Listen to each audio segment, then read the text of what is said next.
Is Meghan Markle the ultimate victim of a ruthless, unforgiving media machine? Or is she running the most sophisticated, calculated PR operation we've ever seen? That question is exploding all over again, and the internet is completely, fiercely divided. One minute, she's giving a deeply personal interview about the heavy burdens of motherhood, pleading for family reconciliation. And the next, critics are freezing the frame, zooming in, and asking one very uncomfortable question: where are the actual tears?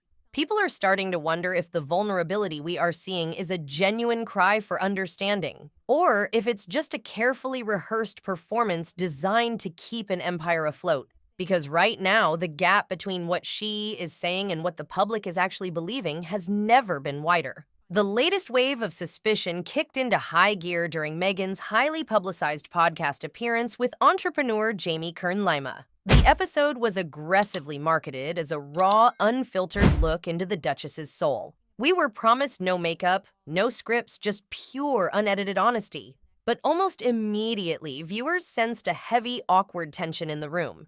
Meghan spoke passionately about her struggles and the nightly emails she writes to her two children. On the surface, that sounds incredibly sweet, but to an increasingly skeptical audience, it struck a strange chord. It felt almost too perfect, like a line lifted straight out of a flawless parenting manual rather than a messy real-life confession. And then came the emotional climax. Meghan appeared to break down, her voice wavering as she touched on her deepest struggles. But instead of an outpouring of public sympathy, the internet did what the internet does best: it went to work.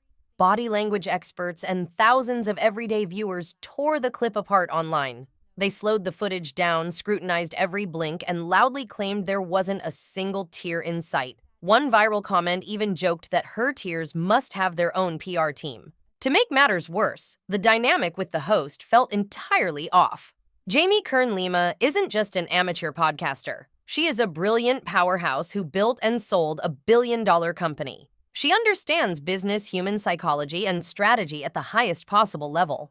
Yet for an entire hour, she showered Meghan with over-the-top, almost unnatural praise. She echoed Meghan's every word without a single moment of journalistic pushback. Critics pointed out that her high-pitched, exaggerated delivery made her sound more like a hired cheerleader than an independent interviewer. Instead of a balanced, revealing conversation, the episode felt like a late-night infomercial meant to polish a fading brand. The whole setup left audiences feeling like they were being sold a very specific narrative. But what most people didn't realize was that this highly polished emotional podcast was just the opening act for a massive commercial pivot. While the tearless interviews were dominating the front pages, Meghan was quietly pulling the strings on a totally different kind of empire. Out of nowhere, she launched her new lifestyle brand, American Riviera Orchard. The internet absolutely lost its mind when her signature homemade strawberry jam allegedly sold out in just 30 minutes. Headlines everywhere called it a massive, undeniable triumph. It looked like the ultimate comeback. But industry insiders and marketing experts quickly called her bluff.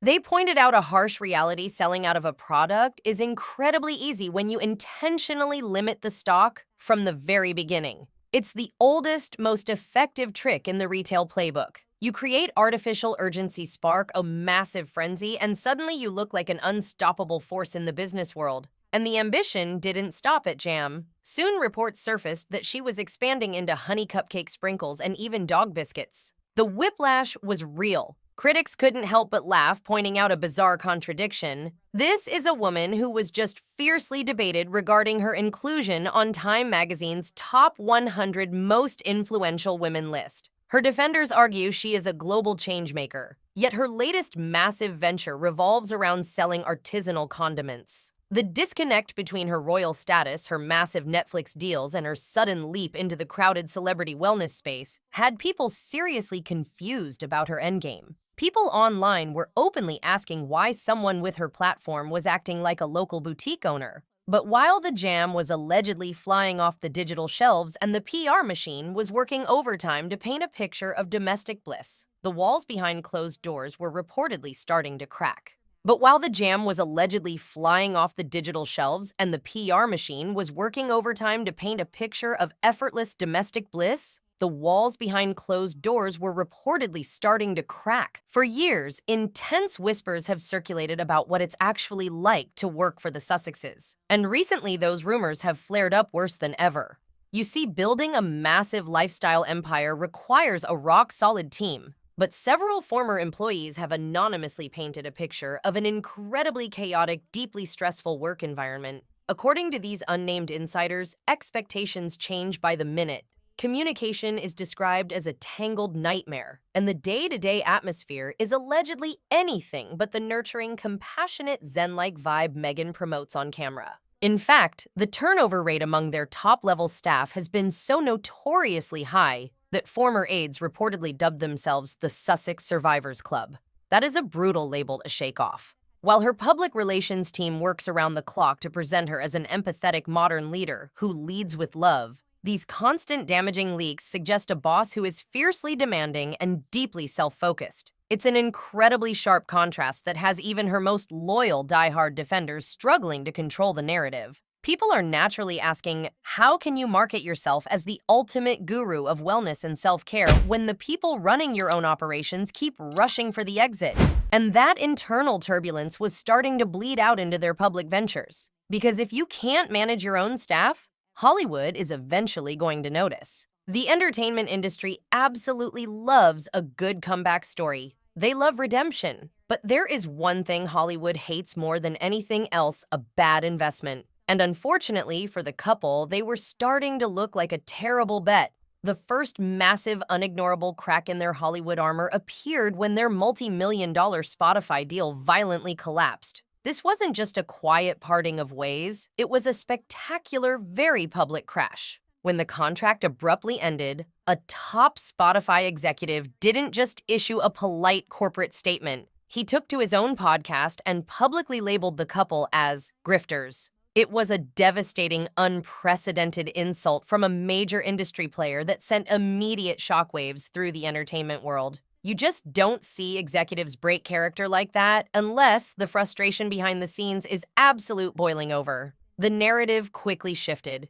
Critics pointed out that they were handed a golden ticket, tens of millions of dollars, just to talk into a microphone, and they simply couldn't produce the content to justify the massive price tag. And Spotify wasn't the only giant allegedly losing patience. Reports began to surface that Netflix was also growing incredibly frustrated. The streaming giant had signed the couple to a massive history-making deal, expecting a constant stream of viral must-watch content.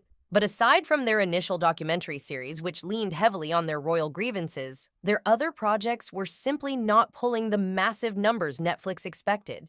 But the real fatal blow wasn't just coming from the tech giants, it was coming from the exact industry Meghan was trying to conquer. Page 6 dropped a bombshell report claiming that elite wellness brands, the exact kind of high-end companies Meghan's new lifestyle brand desperately wants to emulate, were actively avoiding collaborations with her. The rumors suggested that massive players in the space like Gwyneth Paltrow's Goop viewed the Duchess as simply too polarizing for their carefully curated images. Think about the gravity of that for a second. The whole point of launching American Riviera Orchard is to position Meghan as the ultimate tastemaker. But if the biggest, most influential brands in the room are quietly stepping away so they don't catch the backlash, how do you build an empire? Every time the couple spoke, it seemed to spark a brand new, exhausting controversy, and A-list celebrities began quietly distancing themselves to avoid getting caught in the crossfire. The golden glow of their royal exit was fading, replaced by a harsh, glaring spotlight on their actual business results. But just when it seemed like the couple might finally take a strategic step back, stop doing interviews, and silently focus on rebuilding their brand, they walked right back into the media crosshairs. And this time, it wasn't Meghan taking the heat, it was her husband. But if the public thought the royal publishing scandals were the absolute peak of their problems, they clearly hadn't been paying attention to the absolute mess happening with their actual day-to-day business empire. Because while the entire internet was furiously debating translation errors and ancient royal grudges, Meghan's highly anticipated lifestyle brand was quietly turning into a full-blown logistical nightmare. Remember that incredibly hyped 30-minute sellout of homemade strawberry jam we talked about earlier?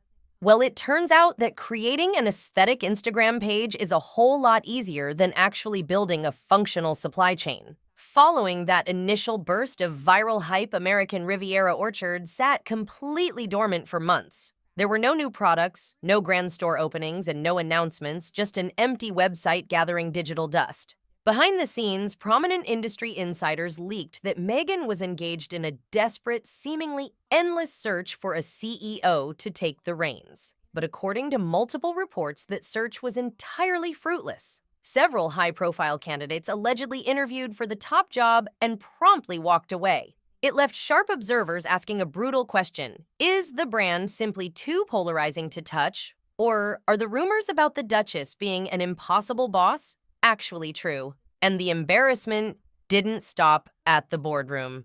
The brand was immediately hit with massive, highly publicized legal and public relations roadblocks. The United States Patent and Trademark Office actively questioned their logo and trademark applications, stalling their legal protection. Even worse, sharp internet trolls managed to completely hijack the UK domain name for American Riviera Orchard. They brilliantly redirected the website traffic to a food bank charity, an incredibly sharp mockery of Meghan's billionaire out-of-touch aesthetic. The rollout was so chaotic and plagued by missteps that by early 2025, Meghan was forced to throw in the towel on the name altogether. She quietly rebranded the entire venture to As Ever. It was a massive, incredibly expensive pivot that left marketing experts everywhere scratching their heads. But truth be told, the struggling lifestyle brand was just a minor side quest compared to the massive ticking time bomb of their Hollywood media contracts. Their reported $100 million deal with Netflix was officially set to expire in 2025, and rumors were swirling that the streaming giant was growing completely exhausted by the lack of deliverables.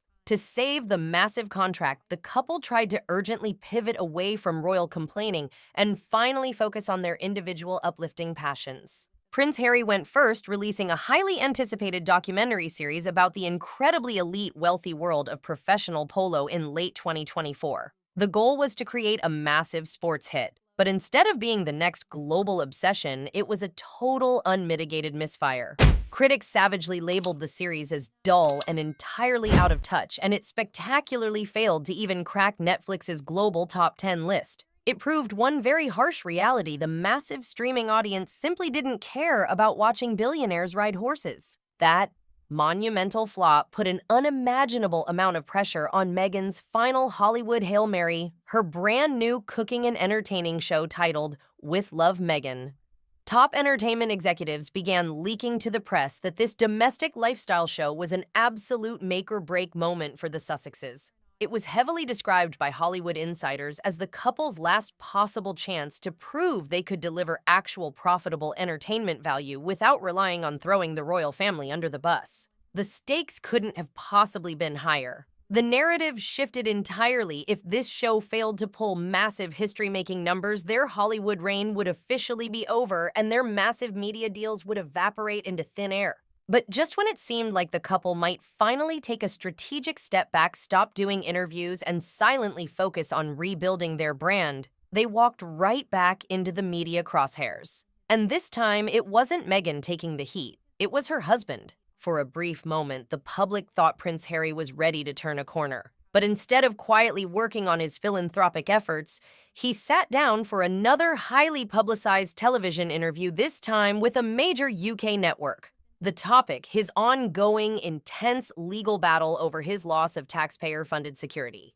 He looked directly into the camera and claimed that it was simply impossible to bring his family back to the UK safely.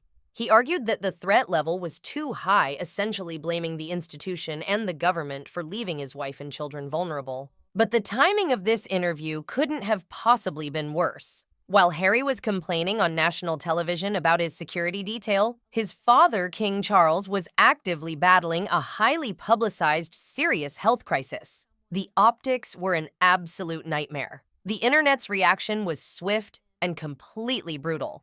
Commentators and columnists tore into him, calling the entire segment a royal pity party. Critics accused him of being entirely tone-deaf, pointing out the painful irony of a multimillionaire prince complaining about paying for his own elite security guards while the rest of the country was dealing with real-world economic struggles. Worse than that, some journalists accused Harry of weaponizing his father's illness to gain public sympathy. He had just flown to the UK for a brief, heavily publicized visit with the king, only to turn around and discuss it on camera shortly after. According to palace insiders, that move showed a staggering lack of judgment. The Mirror even reported that King Charles has become incredibly cautious about having any private conversations with his son, terrified that anything said behind closed doors will instantly end up in a primetime interview or a streaming documentary. Instead of gaining the public's understanding, Harry's comments only reinforced the growing narrative that the couple is stuck on a permanent grievance tour. And just when you thought the gap between them and the royal family couldn't get any wider, a massive international publishing scandal poured gasoline on the last remaining bridge. The release of Omid Scobie's explosive book Endgame was supposed to be a deep critical dive into the British monarchy's fight for survival. Scobie has long been viewed by the public and the press as the Sussexes' unofficial mouthpiece, a claim both he and the couple have aggressively repeatedly denied. But when the book finally hit the shelves, a monumental disaster struck. In the Dutch translation of the book, a specific paragraph contained something that sent shockwaves around the globe: the actual printed names of the two senior royals who allegedly made the infamous, highly controversial comments about Prince Archie's skin color. The very same comments Meghan first brought to light during her explosive sit-down with Oprah Winfrey years ago. Panic immediately set in. The books were frantically pulled from shelves across the Netherlands, and Scobie rushed to do damage control, blaming the massive leak on a translation error.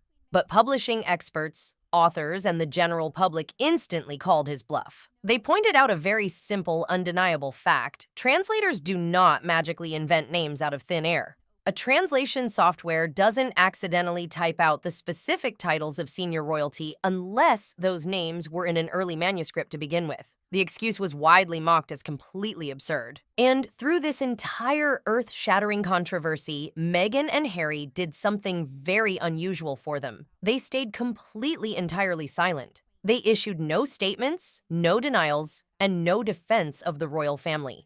Because of that deafening silence, the public naturally assumed that the couple or someone very close to them was the original source of the leak. Whether they actually were or not almost didn't matter anymore.